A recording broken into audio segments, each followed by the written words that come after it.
Hey guys, आप सभी का स्वागत है हमारी एक और नई वीडियो में। और आज हम बात करने वाले हैं नॉर्मलाइजेशन के ऊपर। नॉर्मलाइजेशन एक डेविएशन में काफ़ी ज़्यादा इंपॉर्टेंट टॉपिक होता है, तो इसके बारे में थोड़ी डिटेल डिस्कशन करेंगे और उसके बारे में हम जानेंगे वन बाय वन इसमें क्या क्या टाइप्स होते हैं, उसके एडवांटेज क्या है, डिसएडवांटेज क्या है, और उसकी टेबल्स वगैरह को अच्छे से हम देखने वाले हैं, एनालाइज करेंगे बेसिकली। अब बात करते हैं नॉर्मलाइजेशन होती क्या है। नॉर्मलाइजेशन बेसिकली एक प्रोसेस होती है कि टेबल वगैरह रहती है, उसको किस प्रकार से ऑर्गेनाइज किया जाता है डेटाबेस में, कि टेबल को किस प्रकार से ऑर्गेनाइज करते हैं, ये सब चीज़ें हम नॉर्मलाइजेशन में देखते हैं। और ये जो टेबल में मेनली जो नॉर्मलाइजेशन होती है, टेबल में हम कैसे कैसे डुप्लीकेट वैल्यू को हटा सकते हैं और अपने टेबल को सेट वगैरह कर सकते हैं। बेसिकली ये सब चीज़ें नॉर्मलाइजेशन में होती है। बेसिकली नॉर्मलाइजेशन में हम कुछ वैल्यू को इंसर्ट करते हैं, डिलीट करते हैं, अपडेट करते हैं, और उसकी जो वैल्यू वगैरह रहती है उन टेबलों में रो में सेट करते हैं, किस प्रकार से सेट करते हैं और किस प्रकार हम डुप्लीकेट को एंड अपनी टेबल को किस प्रकार से बेस्ट कर सकते हैं, बेटर कर सकते हैं, वो सब नॉर्मलाइजेशन में आती हैं। नॉर्मलाइजेशन को डिवाइड किया गया है, मतलब large table into small table. की बड़ी बड़ी टेबलें होती है, उसमें मल्टी वैल्यू होती है, कोई वैल्यू डबल रिपीट हो रही होती है, डबल कस्टमर होते हैं, तो उन सब चीज़ों को अपन को सॉल्यूशन के रूप में नॉर्मलाइजेशन का बेसिकली यूज़ किया जाता है। नॉर्मलाइजेशन बेसिकली यूज़ करते हैं, रिड्यूस करते हैं रिडंडेंसी, मतलब डुप्लीकेट वैल्यू को करते हैं, रिड्यूस करते हैं बेसिकली डेटाबेस में। क्योंकि डेटाबेस में हम वैल्यू स्टोर वगैरह करते हैं और डेटा स्टोर करते हैं, वो काफ़ी ज़्यादा कॉस्टली वगैरह हो सकता है, और हमें कम से कम मतलब इस प्रकार से डेटा स्टोर करें कि डेटा हमारे लिए यूज़फुल भी रहे, उसमें कुछ एक्स्ट्रा चीज़ें भी ना रहें जो हमारे काम की नहीं है, बेसिकली हमारे नहीं है। नॉर्मलाइजेशन बेसिकली बात करते हैं, नॉर्मलाइजेशन जो डेटा बेस में करते हैं, तो हमारे चार गोल होते हैं बेसिकली। फर्स्ट रहता है अरेंज करना डेटा को लॉजिकल वे में, और डिस्क्राइब करना स्मॉल पार्ट्स ऑफ होल, कि एक छोटे छोटे पार्ट को इस प्रकार से डिस्क्राइब करना, उसको अरेंज करना एक ग्रुप के रूप में, और वो ग्रुप के रूप में करना, लॉजिकल वे में करना। फर्स्ट गोल तो ये हो गया।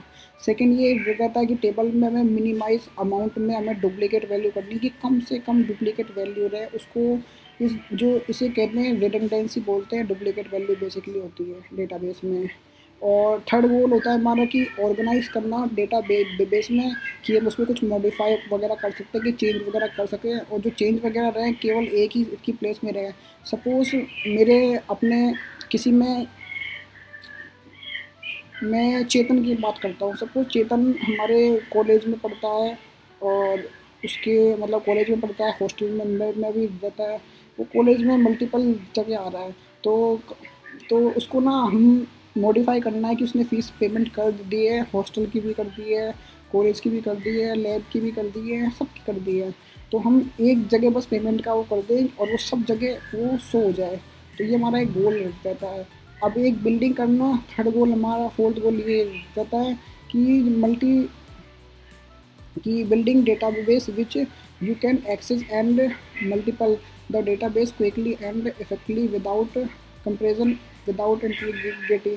मतलब कि जो हमारा डेटा वैसा रहता है एक दूसरे के साथ लिंक रहे बेसिकली। सिंपल वे में आपको बताऊँ तो डेटा बेस में उसमें इंटीग्रिटी मेंटेन रहे। इंटीग्रिटी का मतलब रहता है कि चेन आपस में, कि आपस में ये आप लोग एग्जांपल के थ्रू बताता हूँ। जैसे जैसे फर्स्ट एन एफ है, ये लिंक हो रखा है हमारे टाइप्स ऑफ नॉर्मल फॉर्म में, जितने भी ये देख रहे हैं सब लिंक हो रखे इंटीग्रिटी इनके साथ। अब ये तो है नहीं कि फर्स्ट एन एफ है वो अलग है, वो डेली बेस का पार्ट है, ऐसा नहीं। मतलब इंटीग्रिटी रहनी चाहिए। अब टाइप्स ऑफ की बात करते हैं नॉर्मलाइजेशन की। इसमें बेसिकली 6 टाइप देखते हैं, 6 7 8 वैसे मिल जाते हैं, बट इसमें मैं आपको वैसे बताता हूँ। इसमें first N F, second N F, third N F, B C N F basically इसे मतलब 3.5 बोलते हैं, हाफ बोलते हैं। बेसिकली ये 4 पॉइंट का ही पार्ट होता है। फोर्थ एन एफ होता है, फिफ्थ एन एफ होता है, इसके अलावा सिक्स और सेवन एन एफ भी होता है। बेसिकली वो अपने इतने काम के नहीं है, तो इनको हम वैसे पढ़ने वाले नहीं हैं। जो इतने हमारे काम के इंपॉर्टेंट हैं उनके बारे में डिटेल में हम देखेंगे। फिलहाल तो ये शॉर्टली देखते हैं कि ये होते क्या है, कि बेसिकली होते क्या है। अब बात करते हैं अपन अपने फर्स्ट एन एफ की बात करते हैं, कि फर्स्ट एन एफ हमारे first N F first normal form, ये डिस्क्राइब करते हैं, कंटेन करते हैं एटॉमिक वैल्यू को, कि जो रिपीटिंग डुप्लीकेट वैल्यू आती है उसको सबसे पहले फर्स्ट एन एफ में हटाया जाता है। सेकेंड एन एफ में जो अपनी टेबल वगैरह होती है वो हमारी फर्स्ट एन एफ को फॉलो मस्ट करनी चाहिए, कि मतलब जो फॉर वाली टेबल आती है वो फर्स्ट एनएफ में कंपलसरी होनी चाहिए। उसके बाद सेकंड एनएफ में आएगी जिसमें जो नॉन की वैल्यू होंगी वो सब फुल्ली डिपेंड हो जाएगी, अपनी प्राइमरी की पर डिपेंड हो जाएंगी। तो इसका मतलब ये रहता है कि जो एलिमेंट करते हैं पार्शियल डिपेंडेंसी को रिमूव करते हैं।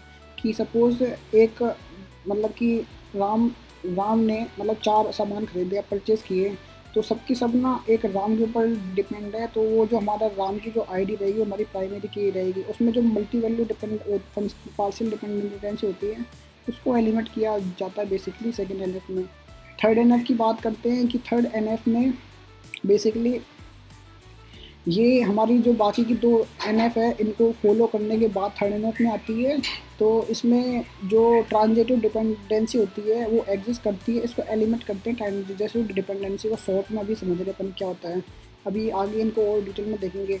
BCNF बेसिकली इसे बाय कोडेड नॉर्मल फॉर्म भी कहते हैं। ये स्ट्रॉन्ग डेफिनेशन होती है, थर्ड एनएफ होती है बाय कोड, इसे बेसिकली बोलते हैं एज नोन एज। जिससे ये होती है 3.5। मैंने आपको पहले स्टार्टिंग में बताया था कि ये 3.5 बेसिकली इसका मतलब आगे का होता है पार्ट। और ये अब इसे बात करते हैं फोर्थ एनएफ की बात करते हैं। फोर्थ एनएफ में ये relation will be show in fourth NF कि इसमें जो रिलेशन होता है वो शो करता है और उसमें एलिमिनेट किया जाता है मल्टी वैल्यू डिपेंडेंसी होती है उसको एलिमिनेट किया जाता है। जो मल्टी वैल्यू डिपेंडेंसी होती है आपको मैंने बताया था कि इसमें डबल सर्किल में ओवल शेप में जो वैल्यू होती है वो मल्टी वैल्यू होती है। मल्टी वैल्यू का मतलब बेसिकली ये होता है कि उसमें एक से ज़्यादा वैल्यू हो सकती है। जैसे कि मोबाइल नंबर हो सकता है किसी का, वो मल्टीपल हो सकते हैं कि एक के पास 2 मोबाइल हो, 3 मोबाइल हो। और पेन की बात कर सकते हैं, किसी के पास एक पेन हो, दो मतलब एक से ज़्यादा पेन हो सकते हैं बेसिकली। तो वो सब चीज़ें। फिफ्थ एनएफ में रिड्यूस इज फिफ्थ एनएफ की बात करते हैं कि फोर्थ एनएफ तो पहली बात तो कंटेन करनी चाहिए। इसमें जॉइंट डिपेंडेंसी होती है उसको एलिमिनेट किया जाता है बेसिकली। अब बात करते हैं एडवांटेज एंड डिसएडवांटेज की बात करते हैं नॉर्मलाइजेशन में। सबसे पहले एडवांटेज ये रहे और डिसएडवांटेज ये रहे, मतलब आप लोग देख सकते हैं। मैं आपको नॉर्मली बताऊंगा कि जो एडवांटेज रहता है इसमें जो डुप्लीकेट वैल्यू होती है उसको रिमूव किया जाता है। हमारे डेटाबेस में जो मल्टीपल वैल्यू होती है रिपीट होती है उनको रिमूव किया जाता है। जो हमारे डेटाबेस होता है बेसिकली उसको ऑर्गेनाइज किया जाता है जनरल रूप में, ओवरऑल मतलब एक बेटर वे दिया जाता है। इसमें डेटा की जो कंसिस्टेंसी होती है वो काफ़ी मेंटेन होती है। और जो हमारा डेटाबेस होता है वो काफ़ी ज़्यादा फ्लेक्सिबल हो जाता है और एक बेटर डिज़ाइन प्रोवाइड होती है। और हमारी जो स्पीड अप होती है डेटाबेस में, अगर सपोज़ वो पहले थाउजेंड मतलब कि 1 GB का था, अब उसमें हमने डेटा रिड्यूस कर करके हाफ कर दिया, मतलब 500 MB कर दिया बेसिकली स्टोरेज। तो हमारा ज़्यादा अच्छे से काम करेगा हमारा जो डेटा रहेगा बेसिकली। अब इंक्रीज स्टोरेज करेंगे तो हाफ स्टोरेज हो जाएगा, तो अच्छे से और भी चीज़ें अपन नई चीज़ें ऐड करेंगे तो स्टोरेज की प्रॉब्लम नहीं होगी। तो स्टोरेज की भी एफिशिएंसी बढ़ गई है और बेटर सिक्योरिटी प्रोवाइड हो जाएगी। और जो रिलाइज होगी जॉइनिंग टेबल की, कि सपोज एक टेबल है मल्टीपल टेबल से मतलब किस प्रकार से अगर कनेक्टेड है तो उसमें हम कोई वैल्यू देख सकते हैं, उसको बेसिकली टास्क वगैरह परफॉर्म कर सकते हैं। मतलब काफ़ी ज़्यादा फास्ट हो जाएगी। एडवांटेज की बात करते हैं। अब डिसएडवांटेज की बात करते हैं। वैसे डिसएडवांटेज कम होते हैं बट फिर भी डिसएडवांटेज होते ही है। अब बात करते हैं you can't start building the database before knowing what the user needed. कि हम जो डेटाबेस है उसको बिल्ड नहीं मतलब इजीली बिल्ड नहीं कर सकते जब तक हमें पता हो ना कोई यूज़र की नीडेड क्या है, कि यूज़र है उसको किस चीज़ की आवश्यकता है। वो हमें जब तक पता नहीं होगी तब तक हम उसको बिल्ड नहीं कर सकते उसकी मतलब बेसिकली उसको। अब रिक्वायर मच CPU मेमोरी वगैरह। बेसिकली जो डेटा बेस होता है उसमें काफ़ी ज़्यादा मेमोरी कंज्यूम होती है, उसमें अच्छे खासा CPU मतलब चाहिए और प्रोसेसर अच्छा चाहिए। तो उसकी परफॉर्मेंस उसके ऊपर मतलब बेसिकली बेस होती है। जितना अच्छा CPU, जितना अच्छा मतलब जितना अच्छा स्टोरेज वगैरह मिलेगा, मेमोरी होगी, प्रोसेसिंग होगी, उतना बढ़िया रहेगा बेसिकली। ये इसका एक डिसएडवांटेज होता है बेसिकली। अब बात करते हैं requires more joins to get describe result. A poorly written query can be the database down. कि जो क्वेरी वगैरह रहेगी जॉइन में एक डिस्क्राइब रिजल्ट प्रोवाइड करती है कि अगर कोई नॉर्मल गलत अगर इंस्ट्रक्शन वगैरह देगा, कोई गलत मतलब क्वेरी परफॉर्म करेगा तो उसका रिजल्ट हो जाएगा, इतना अच्छे से परफॉर्म नहीं कर पाएगा। तो बेसिकली उस चीज़ का भी एक डिसएडवांटेज होता है बेसिकली। अब टाइम कंज्यूमिंग की बात करते हैं कि डेटाबेस में डेटा डालना, उसको करना, इसलिए काफ़ी ज़्यादा टाइम कंज्यूमिंग होता है। और नॉर्मली जो उसमें एक्सपर्ट होते हैं, जो उसको जानते हैं, वो वही इसको कर सकते हैं नॉर्मली बेसिकली।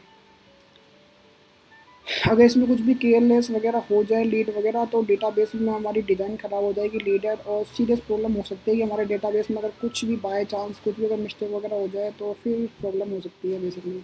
अब वन बाय वन हम फर्स्ट एन एफ है, सेकेंड एन एफ, जितने भी एन एफ है इनको हम डिटेल में पढ़ने वाले हैं बेसिकली। इनके बारे में हम जान रहे होंगे कैसे क्या मतलब बेसिकली होता है। अब बात करते हैं, सबसे पहले फर्स्ट एन एफ की बात करते हैं। फर्स्ट एन एफ हमें फर्स्ट नॉर्मल फॉर्म बोलते हैं, से नॉर्मली अपन शॉर्ट में लिख सकते हैं, फर्स्ट एन एफ बेसिकली कर सकते हैं। इसमें क्या होता है, अब मैं आपको स्टार्टिंग में बताया था कि इसमें डुप्लीकेट वैल्यू होती है, उसको रिमूव किया जाता है, मतलब किया करते हैं बेसिकली। उसके अलावा जो एट्रीब्यूट रहेगा था टेबल का, उसमें होल्ड करती है मल्टीपल वैल्यू, उनको ना एक सिंगल वैल्यू सिंगल मतलब ऐसे किया जाता है। अब बात कर रहे थे अपन फर्स्ट नॉर्मल फॉर्म की बात कर रहे थे। फर्स्ट नॉर्मल फॉर्म में बेसिकली क्या होता है कि जो डेटा वगैरह रहता है उसमें डुप्लीकेट वैल्यू को रिमूव किया जाता है। इसमें मेरे मल्टीपल वैल्यू होती हैं, इन्हें सिंगल वैल्यू में मतलब कि मतलब करते हैं बेसिकली टेबल के रूप में। आपको मैं बताता हूँ, सपोज ये टेबल है, इसमें स्टूडेंट आईडी दे रखी है 11 12 13 14 15, एंड स्टूडेंट नेम दे रखे कमल करण रवि राम कोमल, लाइक दैट। और फ़ोन नंबर है, इसमें मल्टी वैल्यू है, ये जो कमल के 2 नंबर है एंड रवि के भी 2 मोबाइल नंबर है। तो ये वैल्यू मल्टी वैल्यू होती है बेसिकली, मल्टी वैल्यू होती है। इनको हम इस प्रकार से सिंगल सिंगल वैल्यू में मतलब सिंगल सिंगल कमल के 2 मतलब रो कर दी एंड रवि के 2 रो कर दिए हमने बेसिकली, टेबल को कर दिया। तो इस प्रकार मल्टी वैल्यू को हैंडल किया जाता है फर्स्ट स्टैंडर्ड में। अब इसमें आप लोग ऐसे लिख सकते हैं चीज़ें और आप लोग देख सकते हैं क्या है बेसिकली। बाकी इसमें बस समझने वाली चीज़ ये है कि मल्टी वैल्यू होती है, इनको सिंगल सिंगल में बेसिकली कन्वर्ट किया जाता है। अब बात करते हैं सेकंड एनएफ की बात करते हैं। सेकंड एनएफ में जो बेसिकली क्या होता है, सेकंड एनएफ में जो फंक्शनल डिपेंडेंसी होती है वो प्राइमरी की पर डिपेंड करनी चाहिए अपनी, और जो प्राइमरी की होती है उस पर डिपेंड करनी चाहिए बेसिकली। मैंने आपको शॉर्ट में पहले मैंने यहाँ पे बताया था कि जो सेकंड एनएफ में होता है उसमें फुल्ली फंक्शनल डिपेंडेंसी होती है, प्राइमरी की पे होनी चाहिए, और पार्शियल डिपेंडेंसी होती है, उसको रिमूव करना है बेसिकली। जो पार्शियल डिपेंडेंसी है उसको रिमूव करना है, बस यही चीज़ है। अब यहाँ पे टेबल के थ्रू मैं आपको ऐसे बताता हूँ कि सपोज इसमें एक एक करके ये अपन ने अभी फर्स्ट एनएफ के थ्रू अपन ने इसमें जो मल्टी वैल्यू डिपेंडेंसी थी उसको रिमूव कर दिया है और उसको सिंगल सिंगल में बेसिकली कन्वर्ट कर दिया है बेसिकली। इस मतलब टेबल में आप लोग देख सकते हैं। अब इसमें क्या होता है कि पार्शियल डिपेंडेंसी को रिमूव करते हैं। अब इसमें आप लोग देख सकते हैं कि ऑर्डर टाइटल है, इसमें क्वांटिटी भी दे रखी है, ऑर्डर नंबर क्वांटिटी मतलब बेसिकली एक एक है, और जो टाइटल है अपने दो मतलब वो है आईडी एक है, और इसमें जो टाइटल है अपने 3 है, और बेसिकली क्वांटिटी है उसकी मतलब अलग अलग दे रखी है, 2 एक बार दे रखी है बेसिकली। और इसमें क्या दे रखा है, now will be convert the given table into NF this compels giving into sub title search as. जो अपन सेकंड एनएफ में चेंज करने के लिए क्या करेंगे कि सपोज फर्स्ट सेकंड थर्ड ये ऑर्डर आईडी हो गई, टाइटल का अपने दे दिया, एंड ये क्वांटिटी को इस प्रकार कर दिया, मतलब इस प्रकार कर दिया। जो टाइटल अपनी वो टाइटल को अपने इस प्रकार अरेंज कर दिया। जो बुक मास्टर वाला है उसमें टाइटल और यूनिट प्राइस का कर दिया कि कंप्यूटर नेटवर्क की बुक अपनी 250 की है, एंड जावा की है 275 की है, एंड डेवी में वी की 295 की है, एंड मल्टीमीडिया बेसिकली 300 की है, एंड डेटा स्ट्रक्चर की 190 की अपनी बुक है। तो इस प्रकार हम जो टेबल रहते हैं इनको 2 पार्ट्स में डिवाइड करते हैं, और इसमें जो पार्शियल डिपेंडेंसी होती है उसको रिमूव किया जाता है। अब थर्ड एनएफ की बात करते हैं। इसमें फुल्ली फंक्शनल डिपेंडेंसी होती है नॉन एट्रीब्यूट पे बेसिकली। इसमें जो ट्रांजिटिव डिपेंडेंसी होती है उसको रिमूव किया जाता है। अब बेसिकली जो ए relationship in third normal form, if it hold at least one or the following condition for every non-transitive functional dependency, कि जो एक्स होता है वो कम्प्लीटली वाई पे डिपेंड होना चाहिए। जो एक्स है उस ये सुपर की होती है, जो वाई होती है ये प्राइमरी की होती है बेसिकली। इसमें कुछ इस प्रकार से टेबल आप लोग देख सकते हैं। एंड इसमें आईडी 1 2 3 4 5 एंड सब कुछ एकदम वैसे है, मतलब ठीक है। इसमें जो एम्प्लॉय आईडी है वो एम्प्लॉय डिपार्टमेंट नेम के साथ डिपार्टमेंट लोकेशन रहेगी, उसमें एम्प्लॉय आईडी और डिपार्टमेंट की लोकेशन। इस प्रकार हम 2 टेबल क्रिएट कर सकते हैं थर्ड एनएफ में। और जो हमारी ट्रांजेक्टिव डिपेंडेंसी होती है उसको रिमूव कर दिया जाता है। बेसिकली जो एक टेबल रहती है उसे छोटी छोटी टेबलों में डिवाइड किया जाता है simply. Boyce Codd normal form की बात करते हैं। इसमें जो advance version of third NF basically बोला चल जाता है, it is strict then third NF, कि ये थर्ड एनएफ के बाद ही मतलब फॉलो होती है। इसमें में भी वही फंक्शनल डिपेंडेंसी होती है सुपर की प्राइमरी की पर। ये सुपर की एक ही होती है और प्राइमरी की पे डिपेंड वगैरह बेसिकली रह जाती है। अब जो BCNF है should be in third NF and for every LHS is super की। जो LHS वाला रहेगा लेफ्ट हैंड साइड वाला वो हमेशा सुपर की रहेगी और प्राइमरी की हमारी राइट साइड वाली रहेगी। अब इस प्रकार से कुछ टेबल वगैरह आप लोग देख सकते हैं, एग्जांपल के थ्रू ज़्यादा बेटर अंडरस्टैंडिंग रहेगी। कि एम्प्लॉय आईडी है, एम्प्लॉय कंट्री है, एम्प्लॉय डिपार्टमेंट है, एम्प्लॉय टाइप है एंड एम्प्लॉय नंबर है बेसिकली। इसमें जो एम्प्लॉय आईडी है वो एम्प्लॉय कंट्री के साथ टेबल हो जाएगी एंड एम्प्लॉय डिपार्टमेंट है, employ type, employ department number. Basically इस प्रकार से 2 टेबल में कन्वर्ट हो जाएगी कि एम्प्लॉय उसके साथ भी हो गई, डिपार्टमेंट टाइप के और उसके साथ कन्वर्ट हो गए। अब इनमें इनकी मैपिंग करने के लिए अपन क्या कर देंगे कि ये जो एम्प्लॉय आईडी है एंड एम्प्लॉय डिपार्टमेंट इनकी एक टेबल बना ले लेंगे, जिनसे एम्प्लॉय आईडी के जरिए अपन ये वाली टेबल को एक्सेस कर पाएंगे और एम्प्लॉय डिपार्टमेंट के जरिए टेबल को एक्सेस कर पाएंगे। तो इसमें फंक्शनल डिपेंडेंसी हो जाएगी, एम्प्लॉय आईडी है ये सुपर की हो जाएगी, जो एम्प्लॉय कंट्री है ये अपनी प्राइमरी की हो जाएगी एंड इस प्रकार से फंक्शनल डिपेंडेंसी रहेगी। अब कैंडिडेट की बात करते हैं। फॉर फर्स्ट टेबल अपनी जो एम्प्लॉय आईडी है वो कैंडिडेट की होगी, फॉर सेकंड टेबल में अपनी डिपार्टमेंट कैंडिडेट की होगी, फॉर थर्ड टेबल में बात करेंगे तो इसमें जो एम्प्लॉय आईडी और एम्प्लॉय डिपार्टमेंट है वो अपनी कैंडिडेट की होगी। अब बात करते हैं now this BCNF because left side part of both functional dependency is a की, कि हमेशा जो लेफ्ट साइड में रहेगी वो हमारी फंक्शनल डिपेंडेंसी रहने वाली है। अब फोर्थ एनएफ की बात करते हैं। फोर्थ एनएफ में जो मल्टी वैल्यू डिपेंडेंसी होती है उसको रिमूव किया जाता है। मल्टी वैल्यू डिपेंडेंसी का सीधा सिंपल सा मतलब है जो एक से ज़्यादा वैल्यू को कैरी करती है उन वैल्यू को रिमूव किया जाता है बेसिकली मल्टी वैल्यू को। यहाँ पे एग्जांपल के थ्रू देख सकते हैं कि जो कैलाश मतलब कि अपने 5 टाइम कैलाश है, इसमें सब्जेक्ट भी इसके अपने हैं, मतलब फर्स्ट सेमेस्टर सेकंड सेमेस्टर या कोई भी सब्जेक्ट अपने मान लो ये है। अब ये कमिट में इसमें दे रखे हैं प्लेसमेंट और स्कॉलरशिप की ये है, तो इसको जो मल्टी वैल्यू डिपेंडेंसी होती है इसको रिमूव किया जाता है इसमें। बेसिकली इसमें जो कैलाश रहेगी प्लेसमेंट के साथ और स्कॉलर के साथ इसकी 2 टेबल बन जाएंगी। ये फर्स्ट टेबल में रहेगा कि कैलाश का कोर्स के साथ रहेगा, कैलाश के पास DBMS है, जावा एंड सी है। अब फैकल्टी कमेटी में कैलाश प्लेसमेंट में भी है और स्कॉलरशिप में भी है। तो इस प्रकार से हम जो फोर्थ एनएफ है मल्टी वैल्यू डिपेंडेंसी उसको रिमूव किया जाता है, बेसिकली रिमूव करते हैं। फिफ्थ एनएफ की बात करते हैं। Fifth NF basically as known as project joint table, इसमें जो जॉइंट डिपेंडेंसी होती है बेसिकली उसको रिमूव किया जाता है। और फिफ्थ एनएफ के लिए जितने भी एनएफ वगैरह रहते हैं उनको बेसिकली क्लियर वगैरह उसमें अवॉइड करते हैं, मतलब डुप्लीकेट वैल्यू वगैरह को बेसिकली करते हैं। और ये भी काफ़ी ज़्यादा सिंपल चीज़ है, इसे भी एग्जाम्पल के थ्रू टेबल के थ्रू समझेंगे तो ज़्यादा बेटर रहेगी। इसमें भी कैलाश वगैरह है, कैलाश नाम का कोई बालक है एंड उसके पास ये सब्जेक्ट है और ये प्लेसमेंट वगैरह है। अब जो कैलाश रहेगा उसके पास सब्जेक्ट तो ये हो जाएंगी एंड उसके पास प्लेस वो भी हो जाएगा बेसिकली।